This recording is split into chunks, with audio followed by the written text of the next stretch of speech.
Facebook, né? Você do YouTube, curte nosso canal lá, nossa página Adilson Cigano Krause, consertador de acordeão, conserto de acordeão.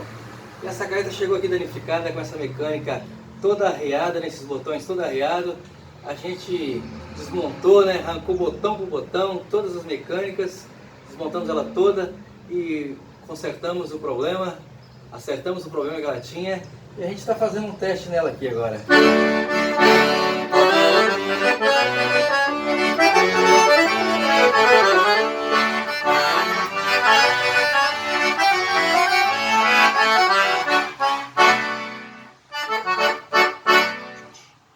Valeu, rapaziada, curte nosso canal lá, nossa página no YouTube, Adilson Cigano Krause, concerto de acordeão. É nóis!